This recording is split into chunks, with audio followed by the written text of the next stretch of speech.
Allah Almighty says, I am as my servant expects of me. मैं ऐसा हूँ जैसा मेरा बंदा मेरे बारे में गुमान करता है. I am with him as he remembers me. If he remembers me in himself, I will remember him in myself. अगर वो मुझे अपने आप में याद रखता है तो मैं उसे अपने आप में याद रखता हूँ. इमेजिन करें, जो बंदा अल्लाह को पुकारता है, याद रखता है, दिल में अल्लाह से बातें करता है या नमाज में बातें करता है या वैसे ही हाथ उठा के अल्लाह से दुआ करता है, अल्लाह ताला उसको रिस्पॉन्ड भी करता है और अल्लाह उसको याद भी करता है. If he mentions me in a gathering, I will mention him in a greater gathering. We are lucky. अल्लाह ने गारंटी दी है कि जो कोई मुझे मेंशन करता है किसी गैदरिंग में, मैं उसे मेंशन करता हूँ इससे ग्रेटर गैदरिंग में. When he draws near me by the span of his hand, जब वो मेरे करीब आता है एक हाथ के फासले के, I draw near him by the length of a cubit, तो मैं 1 मीटर या 1 क्यूबिट के फासले से उसके करीब आता हूँ. ये एक मेटाफोरिकल बात है कि जब तुम पहला स्टेप लेते हो तो अल्लाह ताला उसके रिटर्न में डबल द स्टेप्स या 10 टाइम स्टेप लेता है.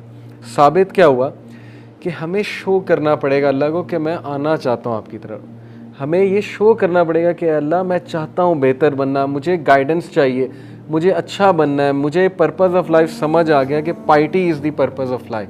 नेक बनना है, परहेजगार बनना है, मुझे अपनी खामियों को दूर करना है. ये शो करना पड़ेगा अल्लाह को. और फिर कहा When he draws near me by the length of a cubit, और जब वो एक length of a cubit मेरे करीब आता है, I draw near to him by the length of a fathom, तो मैं इससे भी ज़्यादा लेंथ से, एक fathom के लेंथ से उसके करीब आता हूँ. क्या साबित हुआ कि अल्लाह ताला आपसे ज़्यादा ईगर हैं आपके करीब आने में, लेकिन you have to show him. Free will है ना.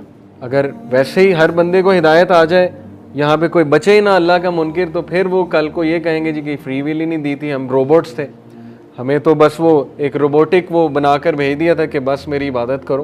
तो कितनी खूबसूरत बात है कि तुम शो करो और फिर देखो मेरे आगे से क्या रिस्पॉन्स आता है. अपनी फ्री विल से आओ और फिर देखो मैं आगे से कैसे रिस्पॉन्स करता हूँ. When he comes to me walking, I come to him running. जब वो मेरी तरफ पैदल चल के आता है मैं उसकी तरफ भाग के जाता हूँ. इसीलिए इमाम शाफी रहीमहुल्लाह ने कहा, Run if you can run, walk if you can walk, crawl if you can crawl, but never stop going to Allah. अगर नमाज क्रॉल करके भी जा रहे हो ना, आखिरी रकत भी कैच कर लेते हैं तो ये अप्रिशिएटिव है. अगर गुनाह कर बैठे हैं, कोई ख़ता हो गई है, कोई अल्लाह की हुदूद को पामाल कर दिया है, कोई ऐसी चीज़ देख ली है, ज़ाहिर है आज के दौर में बहुत ख़तरनाक दौर से हम गुज़र रहे हैं, तो नेवर गिव अप. ये मत सोचें कि अल्लाह ने आपको फॉरसेक कर दिया, बिकॉज इन्नी करीब, अल्लाह कहता है कि मैं करीब हूँ. इसलिए never stop going to Allah. Crawl करके भी जाना है तो जाएं, दिल नहीं करता तब भी जाएं. ये भी एक बहुत बड़ी जिहाद है.